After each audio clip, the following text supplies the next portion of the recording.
awareness of the body, awareness of breathing, generating mindfulness. Namo tassa bhagavato arahato samma sambuddhassa. Namo tassa bhagavato arahato samma sambuddhassa. Namo tassa bhagavato arahato samma sambuddhassa. Homage to the Blessed, Noble, and Perfectly Enlightened One. In this talk, I intend to explain both the technique and the purpose of the basic body sweeping and breath meditations presented on this CD. Firstly, body sweeping meditation. What is this? In this meditation, we are practicing being aware of the physical posture of the body, and also being aware of the feelings in the body, primarily on the surface of the skin. Why would we do this? Well, it is a curious thing that when we bring our natural capacity to be aware back to the present moment physical experience of the body, and allow our awareness to rest within these parameters, the mind can become very bright, light, and peaceful. As the mind becomes peaceful, the body may also begin to feel light, at ease, and relaxed. In the guided body sweeping meditation, we will first establish the awareness of the sitting posture, and then move our awareness slowly through the body, from the top of the head, all over the body, and down to the tips of the toes. Practicing simply being aware of the feelings on the surface of the skin. We will do this quite slowly, taking about 25 minutes. After establishing mindful awareness of physical feelings in this way, towards the end of the meditation, we will then bring our awareness to rest on the physical feelings involved in the in and out breathing, practicing being mindful of the feelings involved in each in and out breath, the ordinary and natural breath.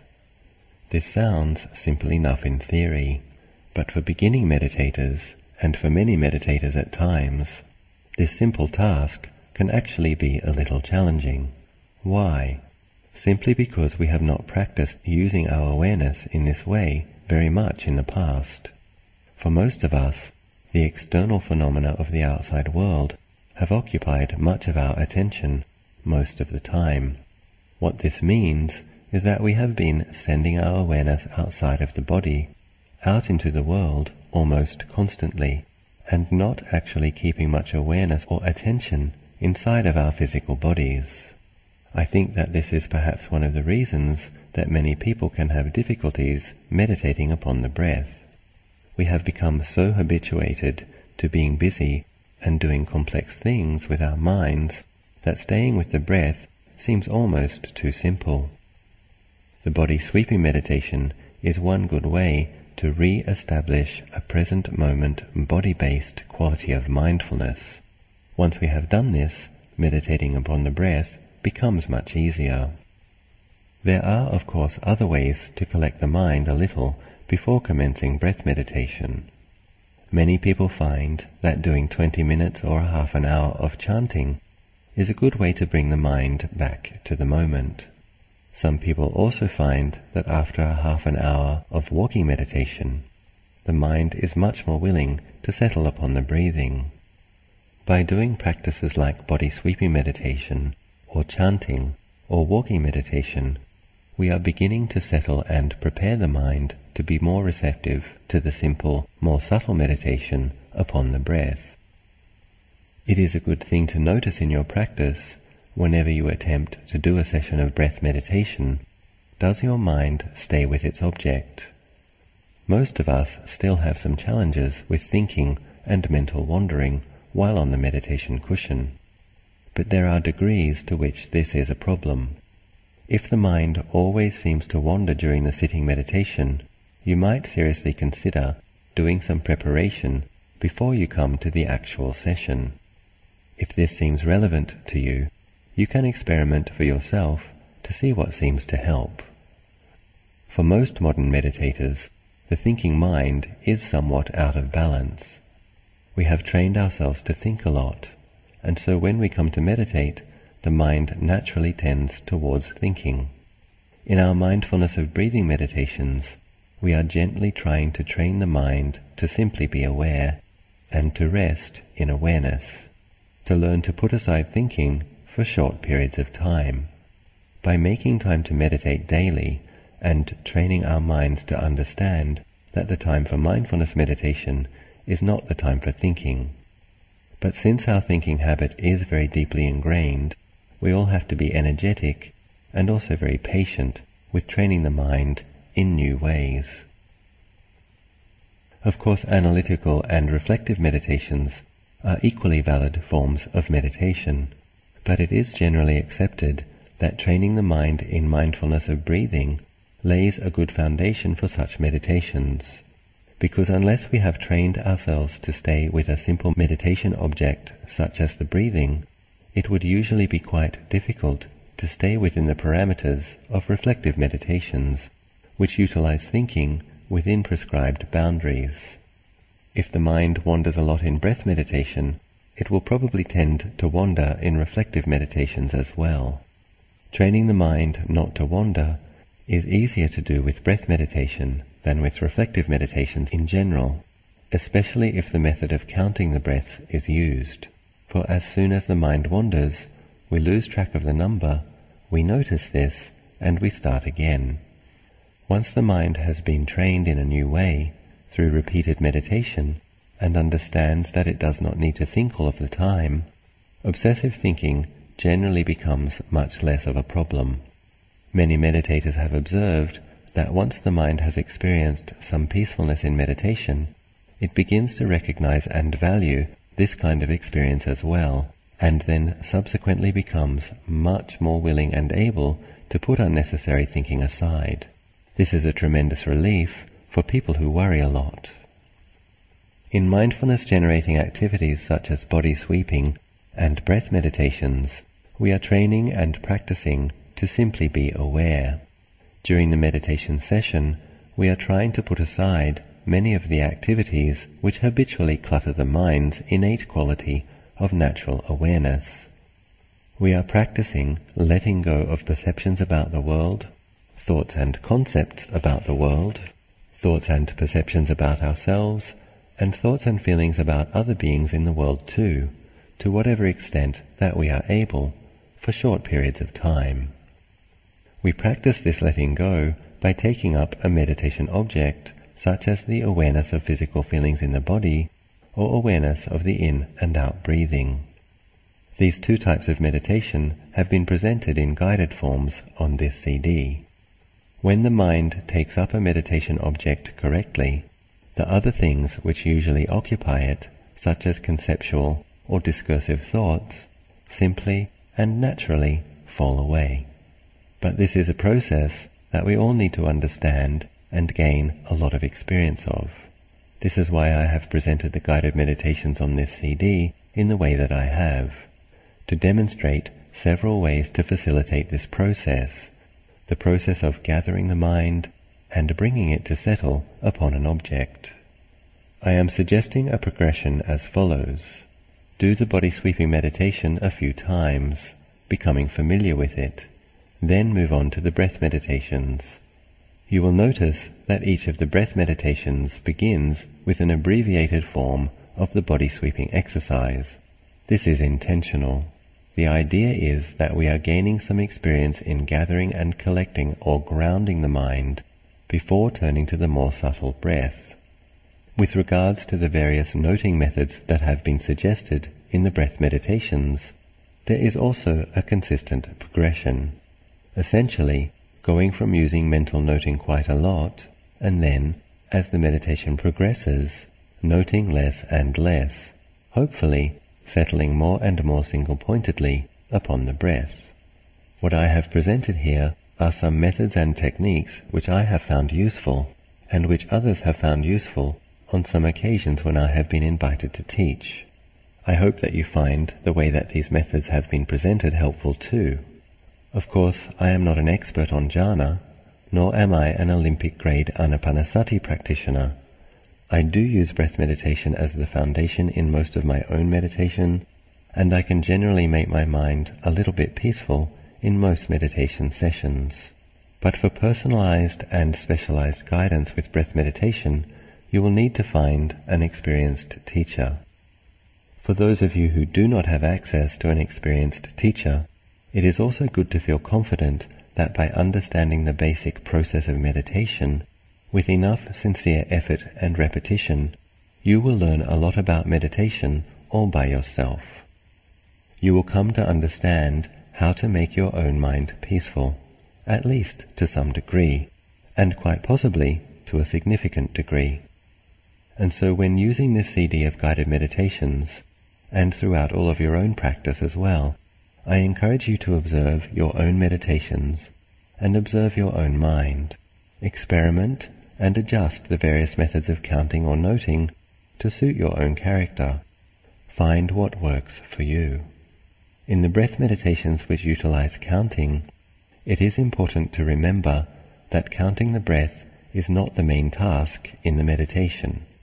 We are using the counting as an aid to help us to stay with an awareness of the breath and to restrain our thinking minds from wandering too far from our task.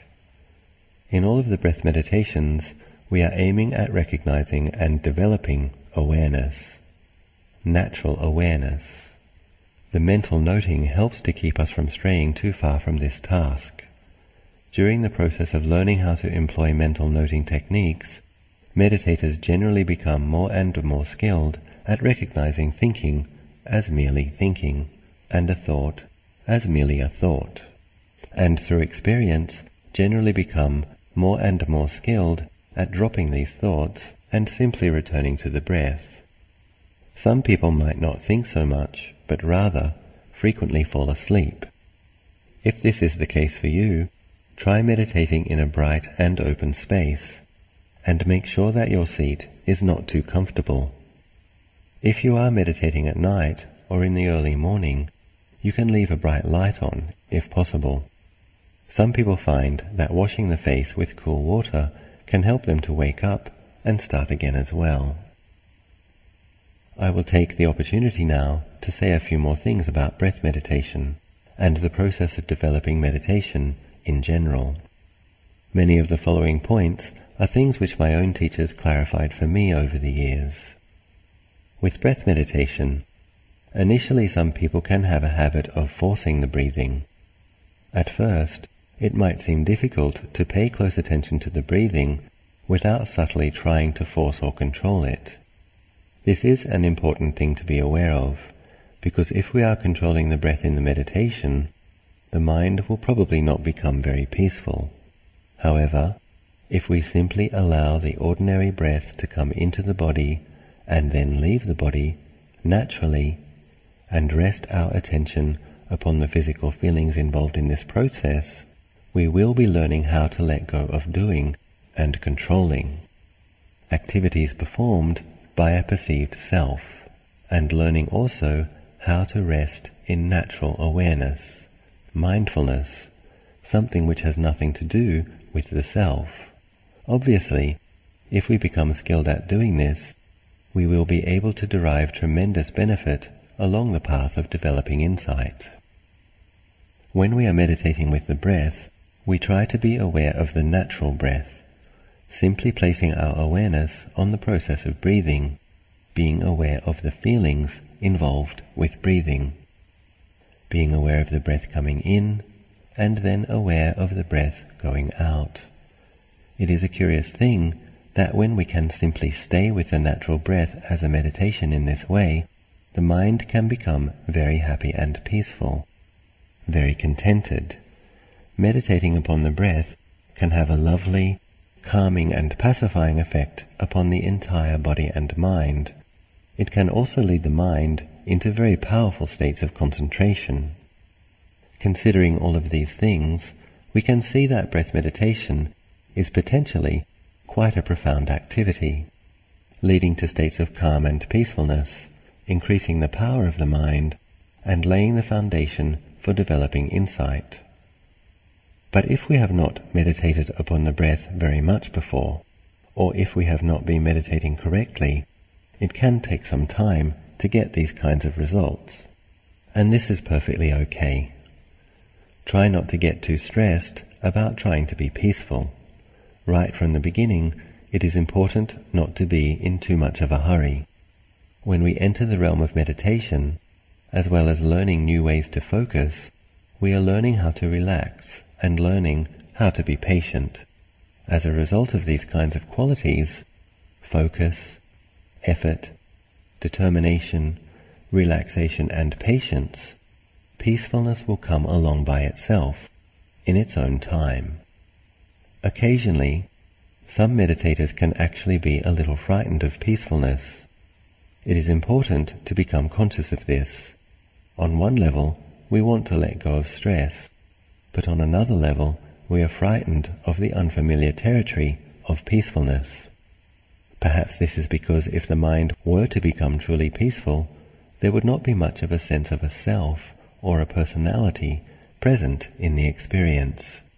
This can seem a little alarming, because we are so accustomed to navigating the world from the perspective of the personality.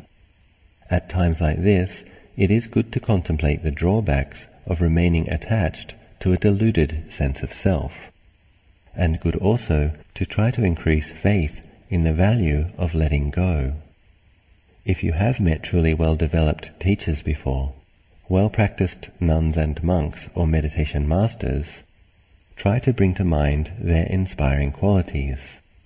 Did any of these people seem to have become diminished by becoming adept at letting go into peacefulness? My experience of association with well-developed meditators is that they are very happy people and very pleasant to be near.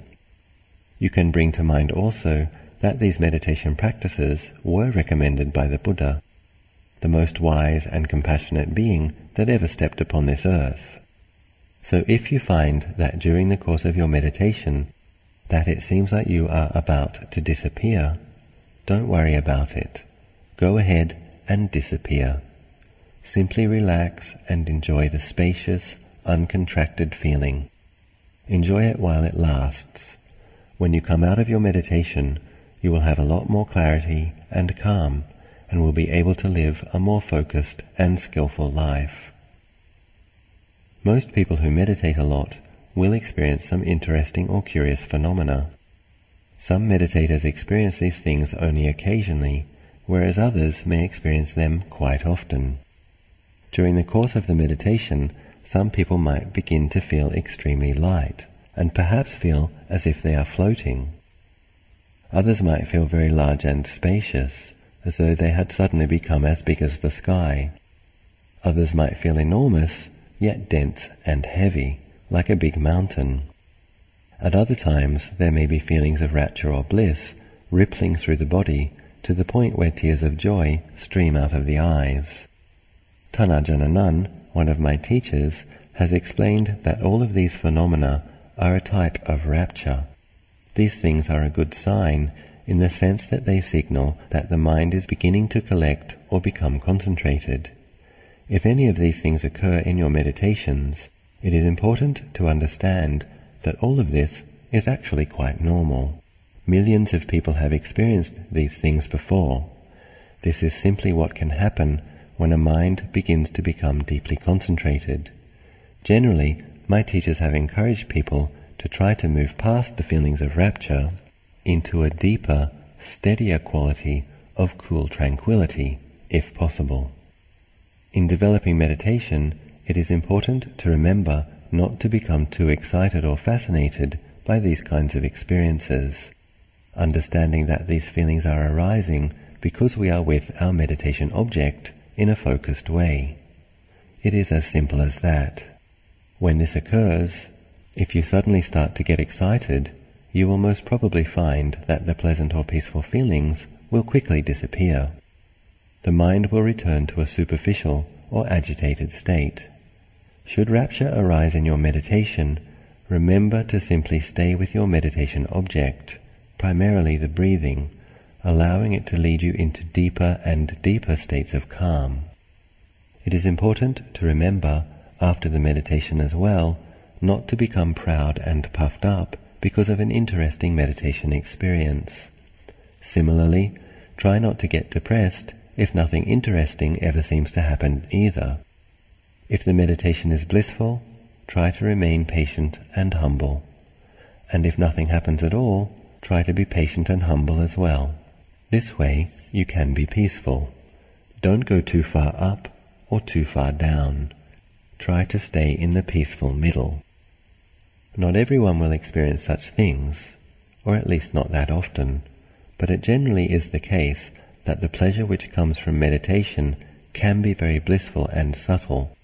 It might quite literally be better than anything else we ever experienced in our lives so far. And so naturally, if one experiences this, it is difficult not to get excited about it, and not to want to tell all of our friends. But it is an important principle to remember that basically, the peacefulness and joy that can arise in meditation actually doesn't have anything to do with the self or the ego. It is not actually our peacefulness or our special experience that is occurring. It really is simply the nature of conscious beings' minds, inasmuch as when they become concentrated in a wholesome way, bliss and peaceful feelings do arise. This is in fact the potential of everybody. Anybody who meditates diligently for long enough will naturally experience these things. And it is perfectly okay to feel joyful and confident about the value of meditation after experiencing these things.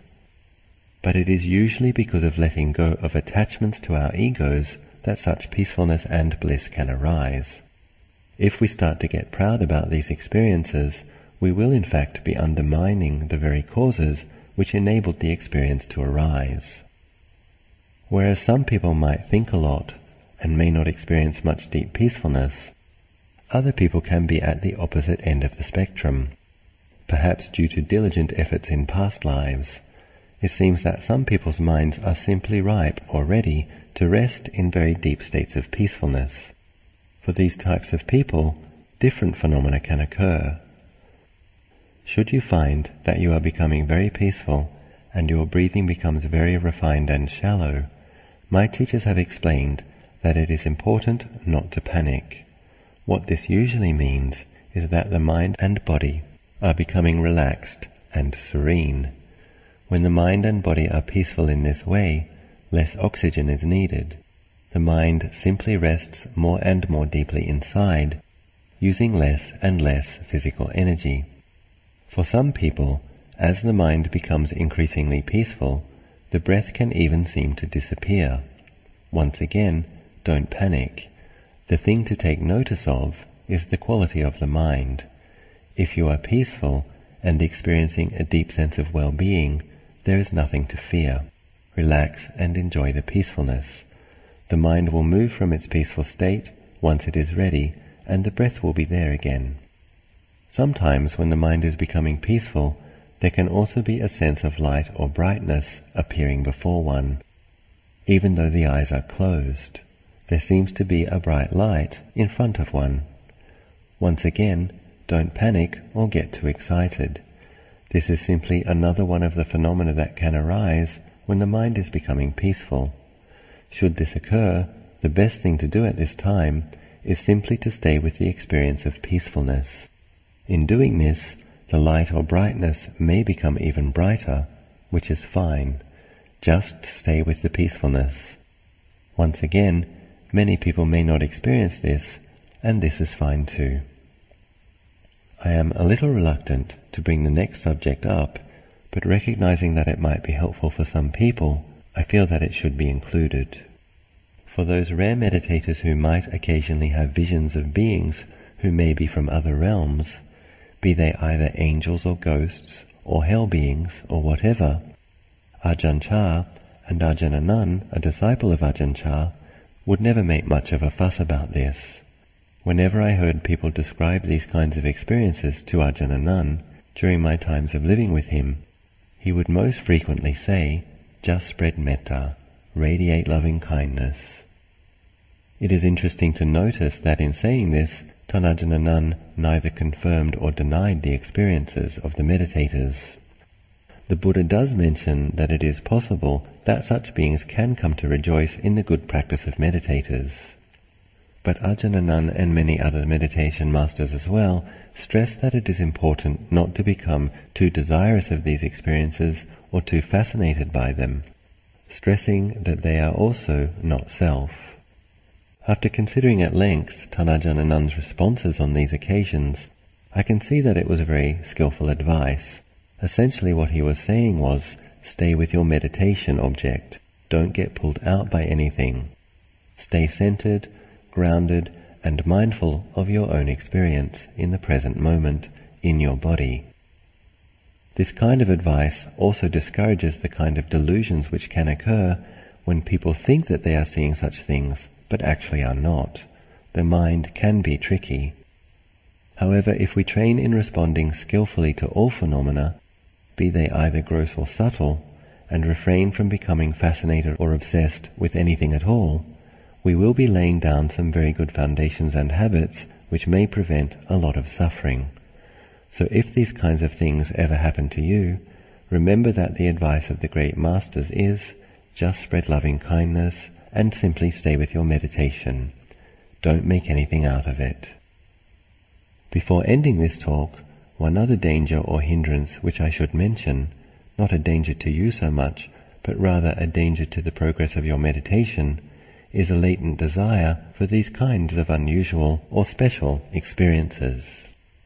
Along these lines, in a recent conversation that I had with Ajahn Achalo, Ajahn Achalo's senior Western disciple, he relayed some of the details of a conversation which he had translated between several Western monks at Wat Map Jan, Ajahn Achalo's monastery in Thailand, and a renowned visiting meditation master, Lompo Opat.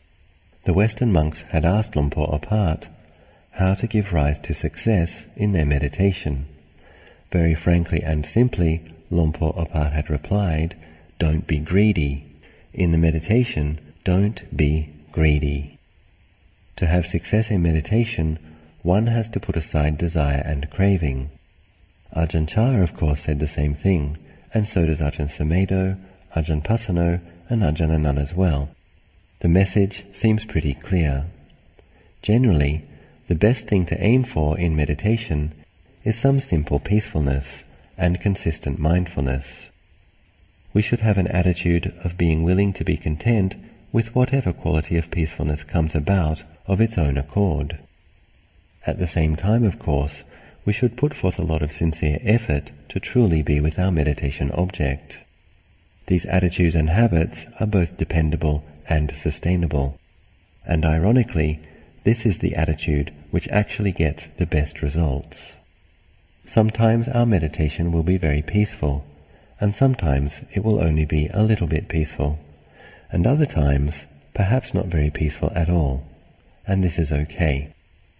Of course, as a general principle, the more we meditate, the more we will learn how to let go into peacefulness. It is, of course, important to notice how the other aspects of our lives affect our meditation as well. We have to learn to abstain from the activities as well as habits of speaking and thinking which agitate the mind or weigh it down with remorse. Everything worth achieving in our lives requires commitment and discipline. It is, of course, exactly the same with meditation. This is simply the way of nature. Things must be nourished and taken care of in order to grow. In presenting the guided body sweeping and breath meditations contained on this CD, I have taken care to insert many gentle reminders to assist you in training to be aware of the meditation object, to recognize stray thoughts as simply thinking, and to come back again and again to the awareness of the feelings of the body, or the feelings involved with breathing. There are many reminders to simply be aware of the breath, or to remember to note the breath. Also, in the second half of some of the guided meditations, I have included occasional short quotes from the teachings of Venerable Ajahn Chah, which gently direct meditators towards this ever-present yet subtle quality of mindful awareness. I would like to say that I did not place Ajahn Chah late in the meditation process out of any kind of disrespect. Rather, I have hoped that after having made efforts at brightening and uplifting the mind, meditators will be more receptive to truly comprehend the wise words of this meditation master. For those of you who are interested in listening to the teachings of Venerable Ajahn Chah in a fuller and broader context, I have also included an excerpt from a reading in this CD, and also an inspiring excerpt from a teaching by Ajahn Achalo as well. Listening to Dhamma talks frequently is an excellent way to support the growth of your meditation practice. And so in ending this talk now, I sincerely hope that these guided meditations and the reminders and encouragements contained within them are a support to you. Of course, rather than just listening, I encourage you all to meditate a lot. And within this process, I wish you every success. May you experience much contentment, much joy, much rapture. May you develop a lot of patience and a lot of wisdom.